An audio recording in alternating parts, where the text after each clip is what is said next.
Guys, I did something bad. I went out and played some 5th gen, so... I'm not gonna lie, I actually had a lot more fun with it than I thought it would. I thought it would just be crappy and not fun and this sucks. Why am I doing this? But I actually had some good games. I did have some bad games, and I know I won some, I lost some, and I'm gonna post the interesting ones here. So this was one against Joe, or Butterfreek, or whatever you want to call him. And he's actually a really cool dude. I like his videos. He narrates extremely well, so he has to. He's like a teacher, so he's got to be good at public speaking. But this is a very, very interesting, intricate match. So he's going to lead with his Rotom, and I'm going to lead off with Ferrothorn here. So I'm expecting either HP Fire or Volt Switch. I was not expecting Trick.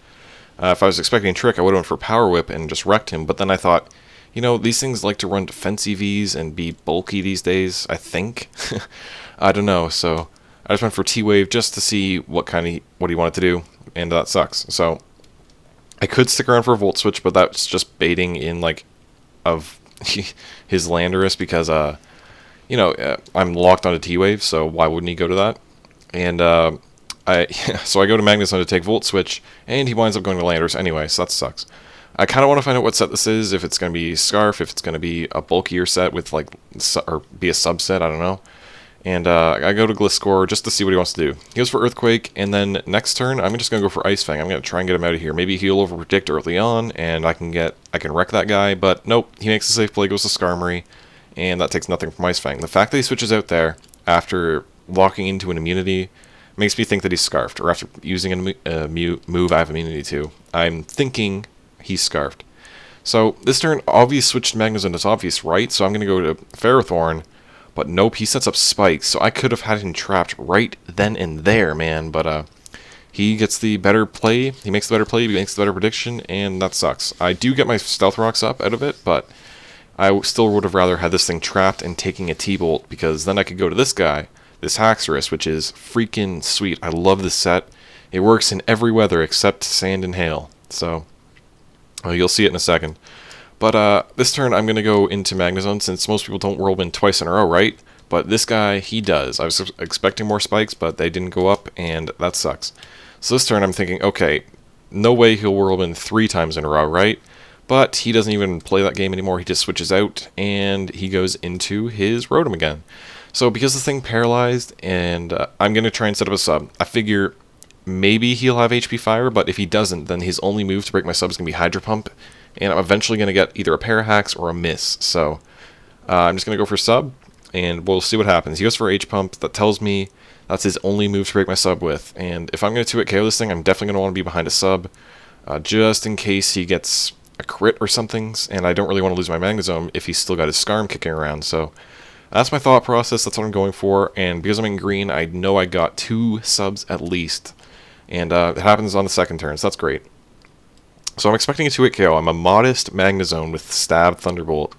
So I'm expecting an easy 2-hit KO, which I do get, but it doesn't do as much as I expected it to. I expected like 75%, but I guess Rotoms are bulkier than I expect. I guess with base 105 special defense, even with no EVs, that's still a lot of bulk. He breaks my sub again with a Hydro Pump, and I could go for another sub here, but I figure he's got Landorus. Maybe he's expecting me to have HP Fire instead of Ice, which I do have Fire, not Ice. Or maybe I do have I actually forgot. Wow, I forgot what hidden power I am. But he just flat out goes to T-Tar, which kind of threw me for a loop. I'm glad I didn't sub in the sense that now I can come back. I can still come back into entries, but it's still unfortunate. So T-Tar obviously can Earthquake. He could Fire Blast. He could do whatever. So I'm gonna go into Ferrothorn because Ferrothorn can take whatever it wants. It's Scarfed, so it's kind of death fodder-ish right now. It's already set up rocks. It's paralyzed something, and it's got really nothing left to do. So it really warmed my heart when he went for Superpower there, because I'm like, yes, I went for Power Whip after the -1. I should be able to kill you. If not, you'll die to entries coming back in and Iron Barbs and all that damage. That'll be great, but I miss. So that's kind of unfortunate in the sense that now he gets an extra fodder guy, but we'll see how that plays out in the end.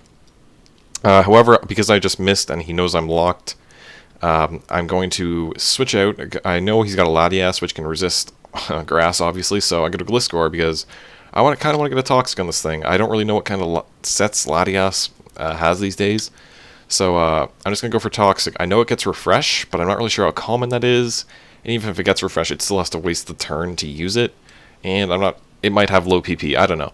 So that's what I went with. I know I can take a D-Pulse, and it does less than half, and this has no special defense EVs, so that tells me he's got no special attack investment, or at least very little. And, you know, I get Toxic on it, that's great. So I'm going to go to Magnezone now, because I can take Dragon Pulses all day long, even with the extra entries up. And I can probably set up a sub at some point, maybe if I gain enough lefties after whatever happens, and he does have Refresh. That actually kind of works in my favor in the sense that I can paralyze it now, should I choose to, which I believe I do, because that would let me gain some extra lefties back, and that would be great. But Dragon Pulse, it does like 70 points to this guy, which I don't really get, because this guy's got way more special defense than Gliscor, and it did like 150 to Gliscor, so I thought it would do like maybe 70, but not, or it did a little bit more than I expected, and it kind of burned me. So I get the Paralyze on it, and I can't come back into entries, or if I can, like, I'm gonna die very shortly after. So I just stayed in for an extra turn, hoping for a pair of hacks, which I actually got, so that's kind of great. You know, he doesn't get to kill me this turn, or next turn, so and I get to come back in on entries now, so I can switch out, I can go wherever I want, and I do have another Steel type in Ferrothorn still laying around, but I can't really touch it with Ferrothorn. I can't really touch this thing with anything I've got, to be honest. Like, I've got Ice Fang on Gliscor, and I think HP Ice on my Keldeo, but that's really it. So here is where Joe shows us how good he is. So I go for Protect, because I'm figuring he's Scarfed. Now he goes for Hidden Power Ice, which is standard, so I could absolutely 100% go to Ferrothorn right now, and I absolutely should go to Ferrothorn. But because I believed he was Scarfed, I figured I can save myself a turn of fodder and a fodder poke in Ferrothorn. I can keep him around if I just go straight to Keldeo and save myself a turn. However, he's not Scarfed. He rolls me over with, you know, a Sand Force boosted Earthquake, and Keldeo gets wrecked when it really shouldn't have. I was expecting to take, like, I don't know how much HP Ice would have done, like 40 points, and just completely roll it over back with a Hydro Pump, and I really needed that guy around, because that was my other Skarmory killer, but now it's gone. So this time I'm gonna go to Gliscor. You know, I'm gonna Protect just to get my, you know, Poison Heal up.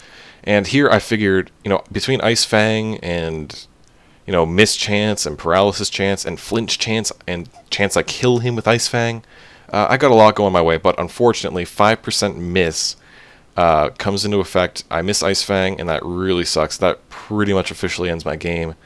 Like, I would have had a chance at it. Between Gliscor and Infernape, his Landorus can't kill everything I have, and I might be able to land a powerful enough hit on it that I actually wind up killing it, which would be great.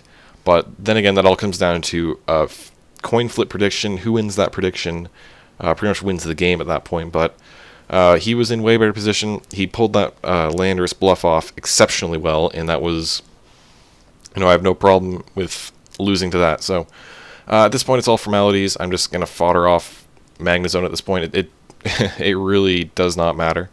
In hindsight, I could have gone to Magnezone first, just instead of Gliscor, but I didn't really want that to happen for whatever reason. So yeah, Ferrothorn dies, and I realize Infernape is faster than Landorus. Like, I don't know why I thought Landorus was base 111 speed, but it's not. It's base 101, I think. So that was really kind of foolish of me. And I could have saved myself a Scarf Ferrothorn, whatever. And here's where having T-Tar still alive comes into play a little bit. I feel like a Power Whip at -1 would have done that much damage to it, but I don't know. It's up in the air. And it just means more Life Orb and more Sand on me, which honestly it doesn't even matter in the end, because this Infernape doesn't have Hidden Power Ice. It's got Overheat, Mach Punch, Close Combat, and Fire Punch. So it's got all stab. It's got no coverage whatsoever. So he went to Terrakion there. I thought he was trying to bait Mach Punch so that he could go into, you know, his Skarmory. So I went for Overheat that turn, you know, showing that I still know how to play the game a little bit. But, you know, at the end of the day, it doesn't really matter. It's all just formality at this point. Got a lucky another pair of hacks there, but I'm going to die to my next Life Orb recoil, and I don't even wind up killing the Landorus. So that's going to be a good game, Joe, and I'm looking forward to my revenge in 4th gen, where I'm a little bit more comfortable because, you know, I've played it more.